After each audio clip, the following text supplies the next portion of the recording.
तुमच्या प्रत्येक प्रयत्नाला सोनेरी यश मिळू दे आणि तुमचं आयुष्य हे सोन्यासारखं चमकू दे।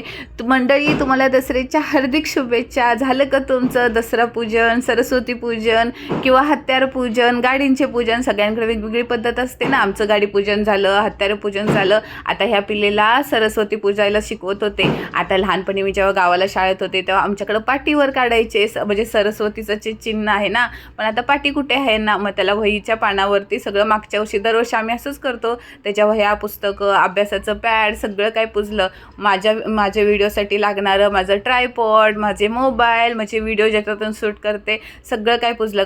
कारभारांच्या ऑफिसचं सामान, तेवढ्यात सगळी टीम आली ना सोनं लुटायला। दसऱ्याच्या हार्दिक शुभेच्छा। हॅपी दसरा नाही काय? दसऱ्याच्या हार्दिक शुभेच्छा। दसऱ्याच्या हार्दिक शुभेच्छा।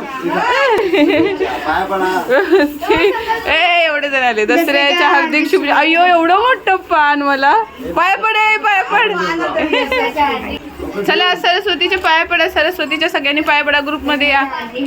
आमची गल्ली गँग आहे बरं का।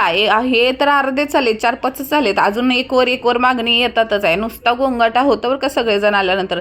सगळ्यांना सोनं वाटलं, परत एकदा सरस्वतीचं पूजन केलं। आता हे एका घरातून निघायचं, दुसऱ्या घरात जायचं। मग मी पण ह्यांच्याबरोबर दुसऱ्या घरात गेली, समोरच्या मावशीच्या घरात। आता काय, मला तर लहानपणीची आठवण आली। आम्ही पण लहानपणी असं पिशवीमध्ये सोनं किंवा तिळगुळ वाटायचं, वाटीतनं घ्यायचं, सगळीकडे फिरायचं।